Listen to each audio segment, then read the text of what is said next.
Hey everybody, just thought I would catch you. I'm here in my apartment. It is brew day today. I'm very excited. We are going to be doing a pumpkin ale today. It's middle of September, and just wanted something that would be ready for Halloween or for Thanksgiving. This thing's going to take about 6 weeks or so to make. Totally until it's ready to finish drinking, so I think that's a pretty good time to get started on this. Just introduce you to my little setup here. This is my apartment kitchen. As you can see, it's pretty dinky, but pretty typical for an NYC apartment. The reason I wanted to show it is because I feel like there's a lot of brewers, especially in Brooklyn and New Jersey. Maybe they have backyards, but in New York you do not have that luxury. So thought I would just kind of walk you through this and see how somebody who actually lives in Manhattan kind of gets down with brewing. It's not a perfect setup, but I make it work. I can do some pretty good stuff here. As you can see, I've got some stuff here on the wall fermenting. It's in bottles. That's going to take a little longer. I think it's going to be actually, it might be ready to drink around the time that this thing's ready. But, okay, so let's get started. This is my 10-gallon Igloo mash tun. See if I can take the top off here real quick. It's a pretty simple setup. Whoop, get the top off here.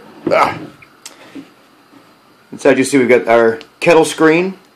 Picked it up at the Brooklyn Brew shop, which is a great place to go to for homebrewing equipment. They have just about everything you could think of.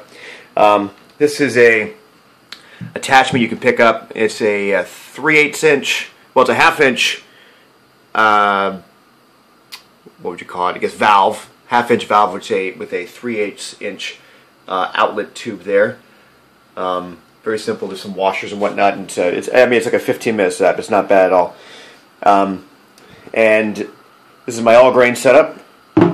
And this thing does pretty well. We only have about a 1 degree loss every hour on that. Haven't had any reason to have to replace it, so there we go. And then I've got I got my 8-gallon aluminum brew pot right there, which doubles as our lauter tun as well. It's heating up some strike water, well, mash and strike water. I don't know if I have enough. Let's see if I can see how we're doing here. And not gonna lie, this thing takes quite a bit to kind of heat up. To anything short of a rolling boil, so that's kind of my main challenge with that particular item. We've got, we have some equipment here that's soaking in some Star San, which is a sanitizing solution.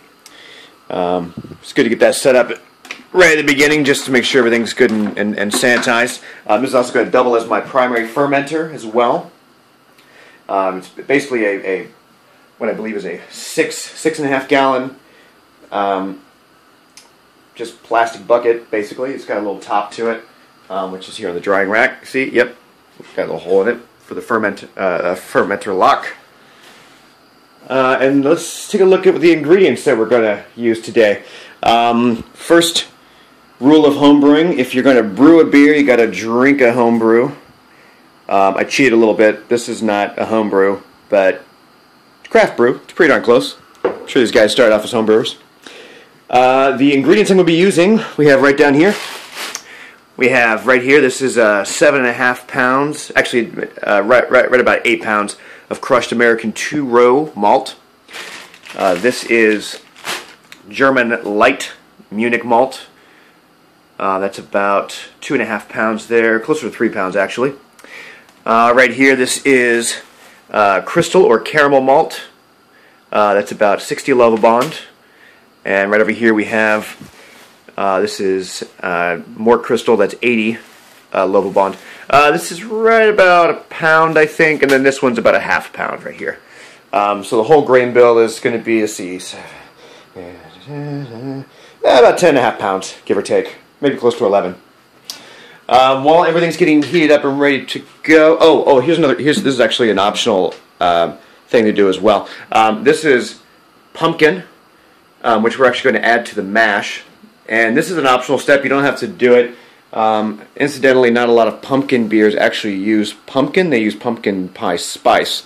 So that's optional. Have to give a shout out to Northern Brewer because this is their recipe. It's pretty cool. They sell a bunch of brewing equipment. They're a great place to go to. But they just had this recipe up and available if anybody wants to brew it. Whether you buy it from them or whether you buy ingredients locally. So it's a great resource to get some, what I hope is going to be a pretty amazing recipe. So yeah, that's about it. It calls for an 8 to 10 pound pumpkin. I just picked a pumpkin that looked big enough and then just cooked it, took all the flesh out, removed the seeds and skin and all that jazz, and then there we have it. That's going to go into our mash tun. And then the recipe also calls for 1 tablespoon of pumpkin pie spice. You can use the store-bought stuff. I'm sure it would be just fine. I decided, because I like to torture myself, to make my own. I made a huge holy mess grinding spices.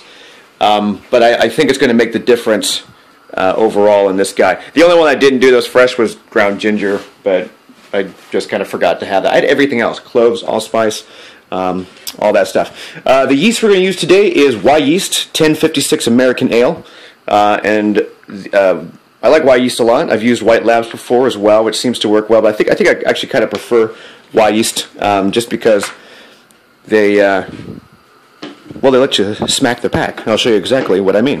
I'm going to put you down for a second.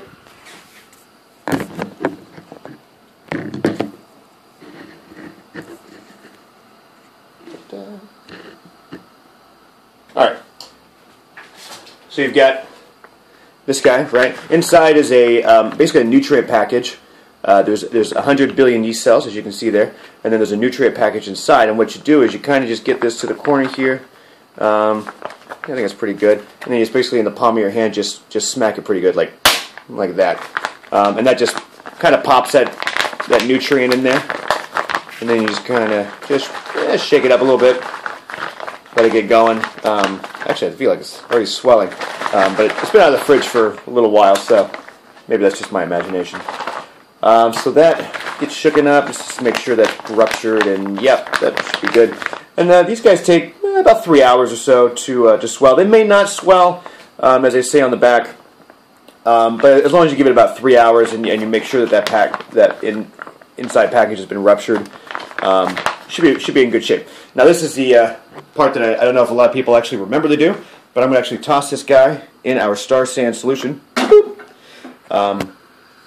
There's one thing I could say about home brewing, and this is echoed in a lot of home brewers, is that you're going to be doing probably more cleaning and sanitizing than you are actually brewing. What you don't want is all your hard work being eaten up by wild yeast and other contaminants that are going to spoil your home brew. And I'll show you exactly what I mean. There's a lot of things that you do to keep that from happening. You can't always keep all that from happening, but you can certainly, if you do these certain techniques, your chances are lessened greatly. So one of those is tossing that in the sanitizer, and I can't say enough about Star Sand sanitizer, which you can get. I mean, just about every homebrew shop would have it. This is a pretty straightforward acid solution. You just dissolve about an ounce in 5 gallons of cold water. It'll foam a little bit, but don't worry about that. Do not fear the foam. That is the mantra of Star Sand users. You can also use bleach, which I actually have not used, but that I'm sure is pretty effective. The only thing with bleach is that you have to make sure that you get everything, you have to get it out. You have to make sure it's washed out completely, because it will kill your yeast. Whereas Star Sand will not kill your yeast. It'll kill just about everything else, but it won't kill your yeast, which is quite nice. Trying to think if there's anything else. Really excited about this setup, which I picked up recently. This is going to be for aerating our wort, which is our unfermented beer. And this is basically an aquarium pump set up to some tubing. This is I believe it's a 2-micron filter with a little tube, and then this has an aeration stone. Oh, I'm sorry, the aeration stone is actually 2 microns. No clue about the air filter, but the air filter is important. This will be for aerating our wort, and I'll tell you more about that as we get to that point. And I think that's about it. Just waiting for the water to start heating up. We don't have to get it boiling, but we have to get it hot. We have to get it to about 170 some odd degrees, so that we can get our mash, our grains up to mashing temperature. So I'll come back and we will take a look at that in a moment.